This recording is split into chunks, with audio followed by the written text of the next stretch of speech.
لا ئێستادا لە گەلەری ئاری گفتوگۆی 27 کورسی ڕێکدەخات. بێگومان ئەمە یەکەمین دیداری لەم جۆرەیە کە کۆڕی ئەدەبی و فەرهەنگیدا یاخود گفتوگۆی 27 کورسی بە میوانداری نووسەر و وەرگێڕ کامەران سوبحان بەڕێوە دەچێت. بێگومان ئەم بابەتە سەبارەتە بە ئەزمموی نووسین و گێڕانەوەی دواهەمین کتێبە چاپکراوەکانی خۆی.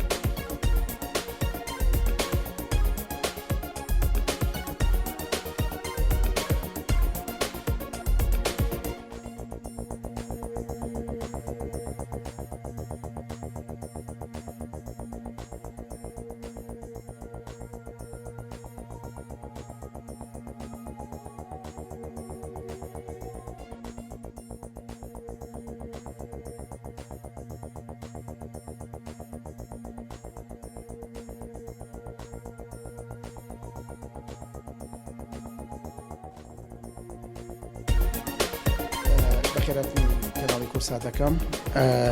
ئەم ئێوارەیە لە گەلەری ئاری 27 کەس 27 نووسەر و هونەرمەند و خوێنەر میوانداری کراو بۆ ئەم گەلەریە بۆ ئێوارە گفتوگۆیەک یا ئێوارە دایلۆچێک لەسەر کتێبی پیرەمێرد لە دەستنووسی چل چیرۆکدا. گفتوگۆکەشمان تایبەتە بێت بە ئەم کتێبەوە گەلەری ئاری وەکو نەرێتێک بە یەکەم چالاکی کردنەوەی گەلەریەکە بەم چالاکی من دەستی پێ کردووە. پاشتر هەموو هەفتەیە کۆڕێک بۆ نووسەرێ یا هونەرمەندێک سازەگات. ئامانجیش لەم کۆڕە ئەوەیە کە خۆیان ینی گەلەریەکە گەلەری ئاری خۆیان 27 کەسی تایبەتیان دەستنیشان کردووە، 27 خوێنەر یا 27 هونەرمەند بۆ ئەوی دەرفەتە بێ بتوانن گفتوگۆ لەسەر کتێبەکە بکەن و دەرفەتی یەکسان بۆ هەموویانە بێت گفتوگۆ لەسەر کتێبەکە بکەین.